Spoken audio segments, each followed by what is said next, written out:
Hello friends, आज हम पढ़ेंगे राजस्थान की कला और संस्कृति, जो कि राजस्थान अध्ययन की क्लास 9th की बुक है। ठीक है, इसका चैप्टर 3 है राजस्थान की कला और संस्कृति। जैसा कि आपको पता है, इम्पोर्टेंट पॉइंट्स ही देख रहे हैं। तो कला और संस्कृति में हम स्टार्ट करेंगे मध्यकालीन साहित्यिक उपलब्धियाँ। राजस्थान में साहित्य प्रारंभ से ही संस्कृत और प्राकृत भाषाओं में रचा गया था। कौन कौन सी भाषा? संस्कृत और प्राकृत भाषा।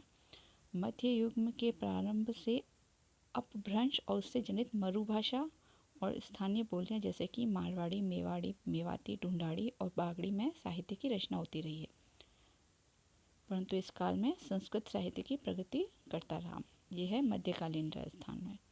ठीक है, अब संस्कृत साहित्य के अंतर्गत महाराणा कुंभा द्वारा जो कि स्वयं विद्वान, संगीत प्रेमी और विद्वानों के आश्रय शासक थे। कौन? महाराणा कुंभा। इन्होंने कौन कौन सी रचनाएं की है? संगीत राज, सूट प्रबंध, संगीत मीमांसा, रसिक प्रिया, गीत गोविंद की टीका और संगीत रत्नाकर आदि ग्रंथों की रचना की थी। महाराणा कुंभा ने किन किन की कौन कौन सी रचनाएं हैं वो इम्पोर्टेंट है। ठीक है, उसके बाद उनके आश्रित विद्वान मंडन, ठीक है, उन्होंने शिल्प शास्त्र से संबंधित अनेक ग्रंथों की रचना की, जिसमें देव मूर्ति प्रकरण, राजवल्लभ, रूप मंडन, प्रसाद मंडन महत्वपूर्ण कुंभाकालीन मतलब चित्तौड़गढ़ और कुंभलगढ़ प्रशस्ति कुंभलगढ़ की रचना की। इसने की थी मंडल ने। ठीक है, तो ये भी इम्पोर्टेंट पॉइंट है।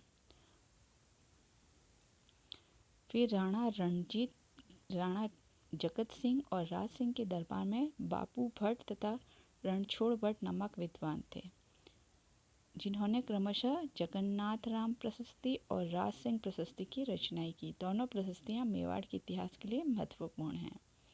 यहाँ पे दो नए नाम कौन कौन से? एक तो बापू भट्ट और एक रणछोड़ भट्ट, जो कि राणा जगत सिंह और राज सिंह के दरबार में थे। उन्होंने की रचनाएं कौन सी है? जगन्नाथ प्रशस्ति और राज सिंह प्रशस्ति। ठीक है, उसके बाद आते हैं बीकानेर के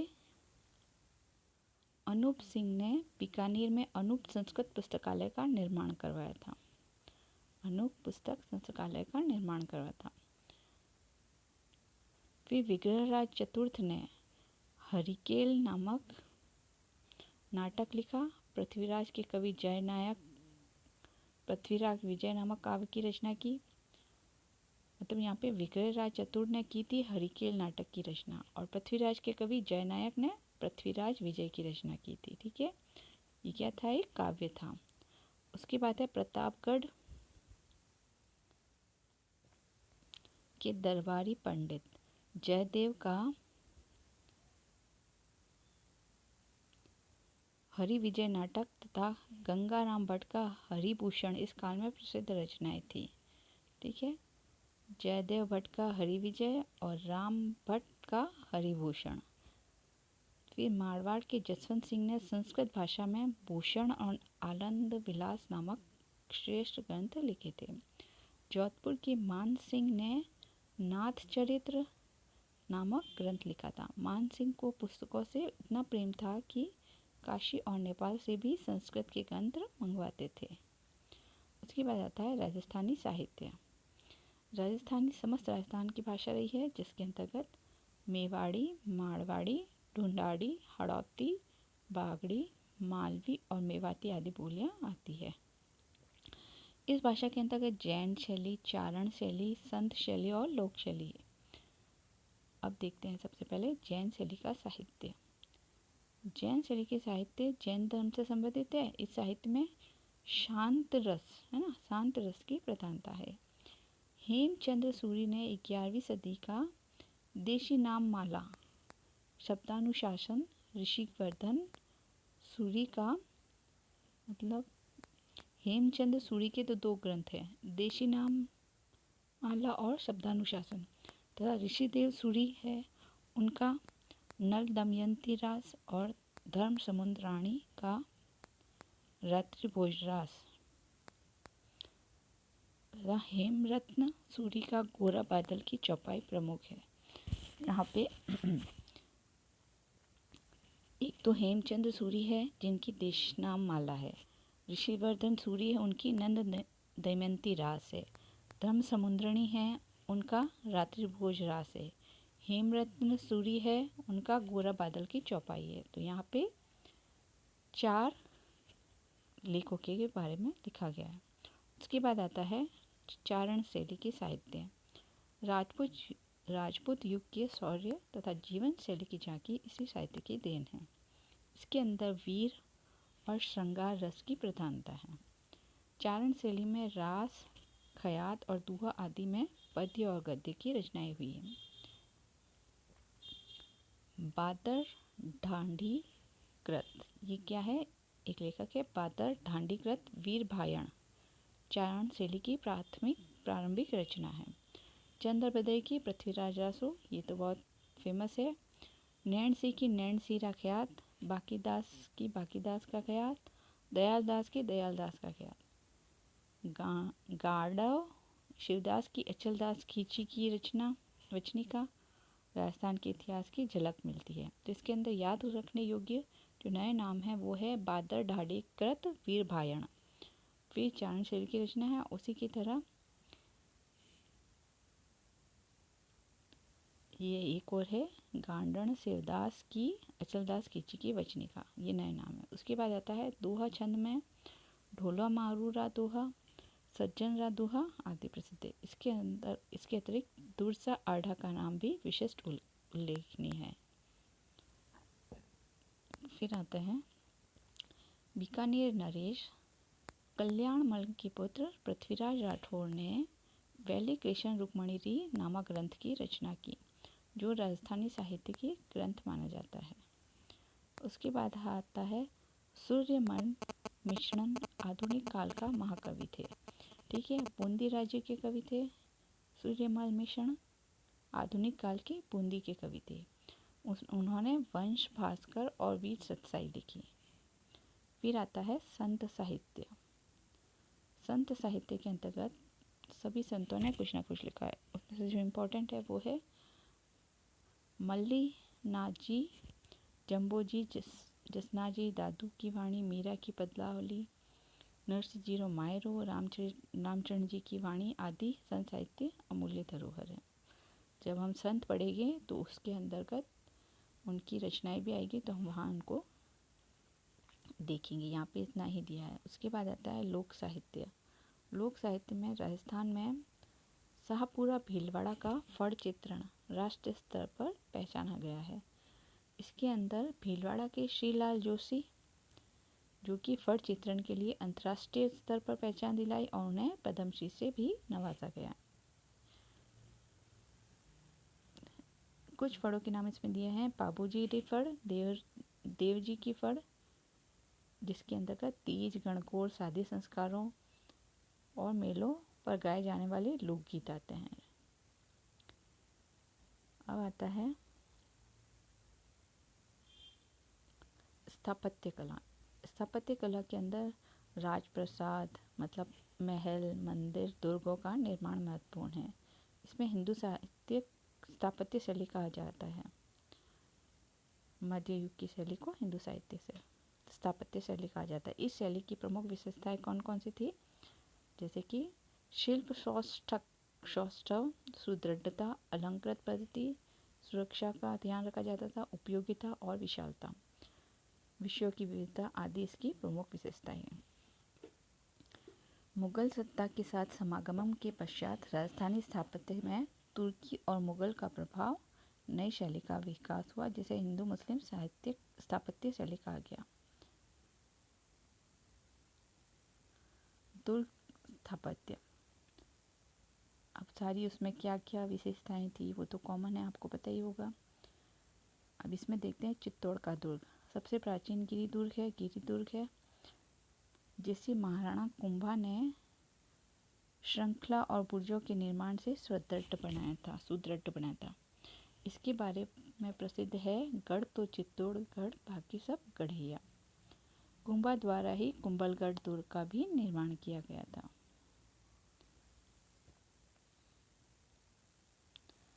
फिर है परमारों का जालोर दुर्ग, चौहानों का अजमेर का तारागढ़ का दुर्ग, रणथंभौर का दुर्ग, हाड़ाओं द्वारा निर्मित बूंदी का तारागढ़।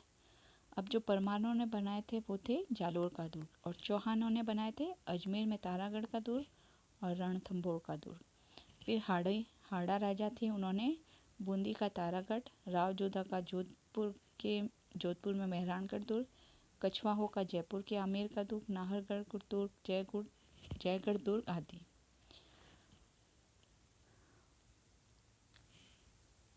परमारों ने झालावाड़ के निकट गागरोन का दुर्ग, जो कि एक जल दुर्ग है, की श्रेणी में आता है। महारावल जैसल देव का जैसलमेर का दुर्ग पीले पत्थर से निर्मित है, ये मरुस्थलीय दुर्ग है। बीकानेर का जूनागढ़ दुर्ग, भरतपुर का दुर्ग समतल मैदान का दुर्ग निर्मित है, जो कि चौड़ी खाई से घिरा हुआ है। राजस्थान में अन्य प्रसिद्ध दुर्गों में मांडलगढ़, भीलवाड़ा, अचलगढ़, आबू, रणथंभौर, सवाई माधोपुर, बयाना, भरतपुर, सिवाना, बाड़मेर, भटनेर आदि आते हैं। अब है राजप्रसाद मतलब महल, उसके बारे में क्या क्या था वो सब है इसमें। मंदिर स्थापत्य, कौन कौन से मंदिर थे वो अलग से एक टॉपिक है आरएस के एग्ज़ाम में, तो उसमें से अब थोड़े बहुत मंदिर यहाँ पे दिए हुए हम देखते हैं। जैन धर्म के मंदिर देलवाड़ा माउंट आबू में स्थित है। यहाँ पहला मंदिर विमल शाह द्वारा बनवाया गया था। इसके अंदर आदिनाथ की मूर्ति है और आँख में हीरे लगे हुए हैं, इसमें ये इम्पोर्टेंट है। दूसरा मंदिर है वस्तुपाल और तेजपाल द्वारा बनाया, जिसमें नेमिनाथ की मूर्ति है। यह मंदिर दक्षिण कला की दृष्टि से अपूर्व है। फिर आता है चित्तौड़ का सूर्य मंदिर तथा बाडोली चित्तौड़ का ही शिव मंदिर। डूंगरपुर में श्रीनाथ जी के मंदिर, उदयपुर में जगदीश मंदिर, जोधपुर में घनश्याम मंदिर और आमेर में जगत शिरोमणि मंदिर मुगल शैली के प्रभाव दिखाई देता है। श्रीनाथ जी मंदिर नाथद्वारा, द्वारकाधीश मंदिर काकरोली, मथुरेश जी कोटा, गोविंद देव जी जयपुर के मंदिरों में निर्माण में राजपूत शासकों ने करवाया था। फिर आता है भवन स्थापत्य, जिसके अंदर आती है हवेलियाँ। जैसलमेर में सालिम सिंह, नथमल तथा पटकों की हवेलियाँ की जाली और नक्काशी के कारण विश्व प्रसिद्ध है, और बाकी दूसरी वंशी पत्थर से निर्मित करौली, कोटा, भरतपुर की हवेलियाँ हैं। फिर है विजय स्तंभ। विजय स्तंभ चित्तौड़गढ़, महाराणा कुंभा द्वारा मालवा के सुल्तान पर विजय की स्मृति में बनाया गया था। विजय स्तंभ, जिसे कीर्ति स्तंभ भी कहा जाता है, भवन स्थापत्य का अद्भुत नमूना है। ये 122 फीट ऊंचे स्तंभ में 9 मंजिलें हैं और जिसके अंदर ऊपर जाने के लिए सीढ़ियां हैं। हर मंजिल के चारों ओर झरोके बने हैं और हिंदू देवताओं की मूर्तियां हैं। फिर आता है समाधियां और छतरियां। देश की रक्षा में प्राण न्यौछावर करने वाले शासकों, सामंतों और सेना नायकों की स्मृति में समाधियों पर छतरियां बनाई गई, जिन्हें देवलिया या देवल कहा जाता है। गैटोर जयपुर, आहड़ उदयपुर, जसवंतथड़ा जोधपुर, छत्रविलास बाग कोटा और बड़ा बाग जैसलमेर में बनी छतरियां भवन स्थापत्य और मंदिर स्थापत्य का अद्भुत समन्वय है। फिर आती है चित्रकला। राजपूत काल में भित्ति चित्र, पोथी चित्र, काष्ठ पट्टी का चित्र, लघु चित्र बनाने की परंपरा रही।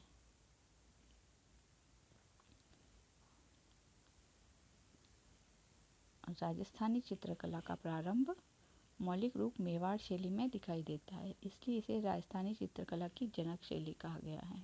किसे कहा गया? मेवाड़ शैली को। ठीक है। 1260 में चित्रित श्रावक प्रतिक्रमण सूत्रचूर्ण नामक चित्रित ग्रंथ इसी शैली का प्रथम उदाहरण है। कौन सा चित्र है? श्रावक प्रतिक्रमण सूत्रचूर्णी नामक चित्रित ग्रंथ। किस शैली का है ये? मेवाड़ शैली का। ठीक है। उसके बाद आता है मेवाड़ शैली के अंतर्गत महाराणा अमर सिंह के शासनकाल में इस शैली का अधिक विकास हुआ था। किसके काल में? महाराणा अमर सिंह के काल में। मेवाड़ शैली के चित्रों का विषय क्या होता है? श्रीमद् भगवत गीता, सूर सागर, गीत गोविंद, कृष्ण लीला, दरबार के दृश्य, शिकार के दृश्य आदि। इनके प्रमुख चित्रकारों में मनोहर, गंगाराम, कृपाराम, साहिबदीन और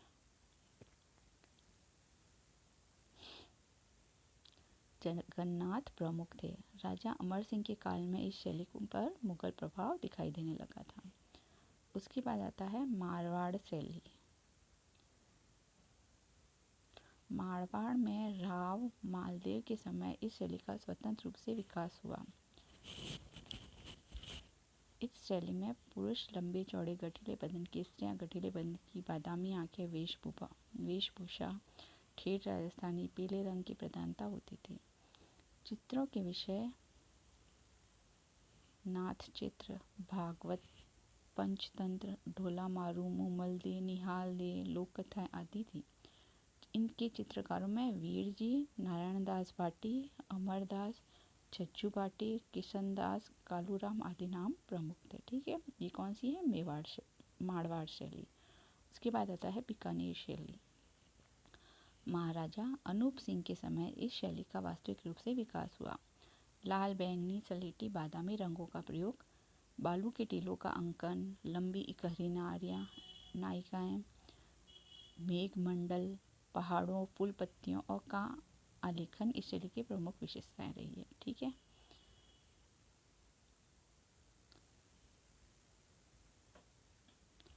इस शैली पर पंजाब कलम, मुगल शैली और मारवाड़ शैली का प्रभाव पाया जाता है। अब आता है किशनगढ़ शैली। ये अत्यंत आकर्षक शैली है। इस शैली का सर्वाधिक विकास राजा नागरीदास के समय हुआ था। उसमें इसकी विशेषता है ऊपरी विठोड़ी, नेत्रों की खंजनाकृति, बनावट, धनुषाकार भौहें, गुलाबी अदा, सुरम्य सरोवरों का अंकन इसकी प्रमुखता है। बनी ठनी इसका सर्वोत्तम कृति है। भारतीय मोनालिसा कहा जाता है। इसका चित्रण निहाल चंद ने किया था। ठीक है, उसके बाद आता है जयपुर शैली। इस शैली पर राजस्थान में मुगल चित्रकला का सर्वाधिक प्रभाव देखा जाता है। सफ़ेद, लाल, पीले, नीले, हरे रंग का प्रयोग, सोने चांदी का उपयोग, पुरुष की बलिष्ठता, महिला की कोमलता इस शैली की प्रमुख विशेषताएं रही हैं। राग रंग, शाही सवारी, महफिलें, राग रंग, शिकार, बारामासा, गीत गोविंद, नारायण आदि प्रमुख विषय थे। उसके बाद आता है बूंदी शैली। बूंदी शैली मेवाड़ से प्रभावित है। ठीक है, सृजन से प्रारंभ बूंदी शैली उमेद सिंह के समय तक उन्नति के शिखर पर पहुंची। लाल पीले रंगों की प्रचुरता, छोटा कद, प्रकृति की सतरंगी चित्रण इस शैली की विशेषताएं रही है। रसिक प्रिया, कवि प्रिया, बिहारी सत्सई, नायक नायिका भेद, ऋतु वर्णन बूंदी चित्र शैली की प्रमुख विशेषताएं हैं। इस शैली में पशु पक्षियों का श्रेष्ठ चित्रण हुआ है, इसलिए इसे पशु पक्षियों की शैली कहा जाए। किसे कहा जाता है? बूंदी शैली को। यहाँ के चित्रकार में सुरजन, अहमद अली, रामलाल किशन और साधुराम प्रमुख थे। उसके बाद आता है बूंदी शैली, नहीं कोटा शैली। कोटा में बूंदी और मुगल शैली का समन्वय पाया जाता है। स्त्रियों के चित्र पुतलियों के रूप में, आंखें बड़ी, नाक छोटी, ललाट बड़ा, लहंगे ऊंचे, वैणी अकड़ी हुई इसकी प्रमुख विशेषताएं। और चित्रों के विषय क्या होते थे? शिकार, उत्सव, श्रीनाथ कथा, चित्रण, पशु पक्षी आदि। उसके बाद आता है नाथद्वारा शैली। यह शैली चित्र विलक्षणता के लिए प्रसिद्ध है। इसमें कौन सी होती है? पिछवाई चित्रकला श्रीनाथ जी की। ठीक है, इस प्रकार राजस्थान चित्रण के दर्जे से संपन्न रहा है। यहाँ पर पोतीखाना जयपुर में स्थित है। मानसिंह पुस्तक प्रकाश जोधपुर में स्थित है। सरस्वती भंडार उदयपुर में और कहीं स्थानीय महाराजाओं और सामंतों के संग्रहालयों में भी चित्रकला का भंडार है। अब आता है त्योहार और उत्सव।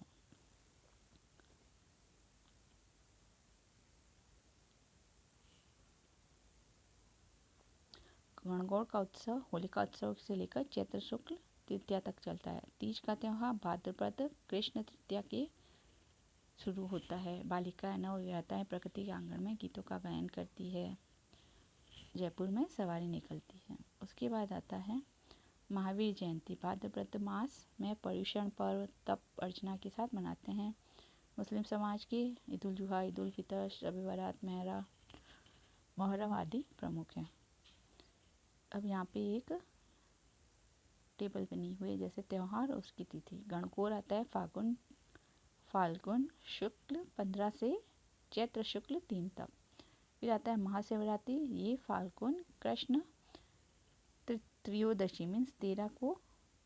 दीपावली है कार्तिक कृष्ण पक्ष में अमावस्या।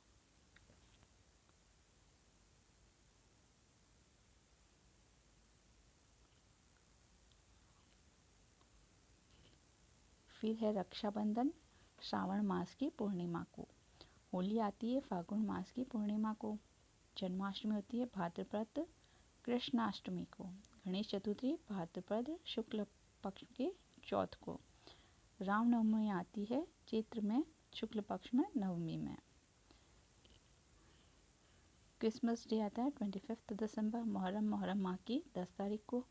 ईद उल फित्र सव्वाल की पहली तारीख। तीज जाता है भाद्रपद कृष्ण पक्ष तृतीया को। पर्युषण होता है भाद्रपद मास को। दशहरा अश्विन शुक्ल पक्ष दशमी को। ईद उल जुहा जिल्दकार की 10वीं तारीख को। अब आते हैं मेले। तेजा जी, शीतलाष्टमी, रामदेव जी, गुगा जी, गेला देवी, करणी माता, ये सारे मेले आपको बताइए।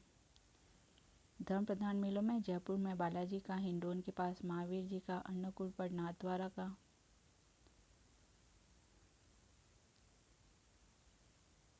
गोट मंगलोद में दधिमती माता का, विकलांग में शिवरात्रि का, केसरिया में धुलेव का, अलवर के पास भरथरी जी का और अजमेर के पास पुष्कर का मेला, जयपुर में गलता का मेला। रुणेजा में रामदेव जी का, पर्वतसर में तेजा जी, कोलगढ़ में बाबू जी का, ददरेवा में गोगा जी का, देशनोक करणी माता, नरनेवा जयपुर, शाहपुरा भीलवाड़ा में भीड़, फूलडोल का, मुकाम में जम्भेश्वर जी का, गुलाबपुरा में गुलाब बाबा का और अजमेर में ख्वाजा मोइनुद्दीन चिश्ती का। अब लोक कलाएं, लोक नाट्य, इनका अलग से एक टॉपिक बनेगा। बीकानेर और जैसलमेर में लोक नाट्य में रम्मत प्रसिद्ध है। इन रम्मतों के रचयिता मनीराम व्यास, फागु महाराज, सुआ महाराज, तेज कवि आदि थे। ये कौन है? रम्मत के रचयिता। मारवाड़ में धर्म और वीर रस कथानकों का मंचन ख्याल द्वारा किया जाता है। इसमें अमर सिंह की ख्याल, उल्टी रानी रो ख्याल, राजा हरिश्चंद्र का ख्याल प्रसिद्ध है। भवाई नाट्य अनूठा जिसमें पात्र व्यंग करते हैं। मेवाड़ में प्रचलित गौरी का नृत्य नाटिका रक्षाबंधन से सवा माह तक चलती है। गौरी का उद्भव शिव भस्मासुर की कथा से माना जाता है। ठीक है, इसका आयोजन रक्षाबंधन के दूसरे दिन शुरू होता है और गौरी सवा महीने तक खेली जाती है, जिसमें भील संस्कृति की प्रमुखता है।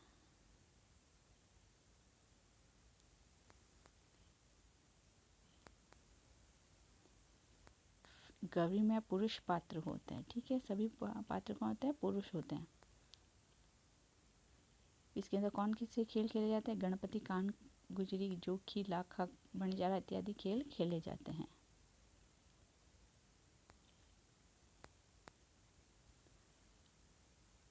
उसके बाद है ढोल नृत्य। ये कहाँ से है? जालोर में। थाकना शैली में ढोल नृत्य किया जाता है। बम नृत्य अलवर भरतपुर में। फागुन की मस्ती में बड़े डंडों से बजाया जाता है, जिसे बम कहते हैं। ठीक है, उसके बाद है घूमर नृत्य, राजस्थान में सर्दी प्रसिद्ध है। उसके बाद है गरबा। ये नृत्य भक्ति की आराधना का दिव्य रूप, इसमें मुख्य रूप से गुजरात में देखा जाता है। यहाँ राजस्थान में कहाँ होता है? डूंगरपुर और बांसवाड़ा में। अन्य लोक नृत्यों में जसनाती सिद्धों द्वारा अंगारों पर नृत्य किया जाता है। भीलों द्वारा राई नृत्य, गरासिया जाति द्वारा वाला नृत्य, कालबेलिया द्वारा कालबेलिया नृत्य। पेशेवर लोक नृत्यों में भवाई नृत्य, तेलातारी चमत्कारी कलाओं के लिए विख्यात है। लोकगीत, चिरमी वगैरह सारे आपको पता ही है, इनका अलग से टॉपिक बनेगा। लोकवाद्य भी यहाँ बहुत कम दिया हुआ है, तो उसका अलग से टॉपिक बनाएंगे। अब लोकवाद्य कौन कौन से हैं? वो प्रमुख रूप से रावण हत्ता, तंदूरा, नगाड़े, तीन तारा, जोगिया, सारंगी, ऊंगी, भभंग इत्यादि। लोक चित्रकला में पथवारी गांवों में पथरक्षक के रूप में पूजा जाने वाला स्थल, जिस पर विभिन्न प्रकार की चित्रकारी की जाती है। पाना राजस्थान में कागज पर जो चित्र उकेरे जाते हैं उन्हें पाना कहा जाता है। मांडना राजस्थान में लोक चित्रकलाई अनूठी परंपरा है। त्योहारों और मांगलिक अवसरों पर पूजा स्थल चौक पर ज्यामितिकृत वर्ग या आड़ी तिरछी रेखाओं से मांडना बनाया जाता है। फिर है फड़, कपड़ों पर किए जाने वाली चित्रकला। सांजी या गोबर के घर के आंगन पूजा स्थल चबूतरे पर बनाई जाती है। तो ये था चैप्टर। आई होप आपको अच्छा लगा है। अगर ये वीडियो अच्छा लगे तो प्लीज़ वीडियो को लाइक कीजिए, शेयर कीजिए और चैनल को सब्सक्राइब कीजिए। नेक्स्ट चैप्टर अगले वीडियो में। तब तक के लिए थैंक यू सो मच।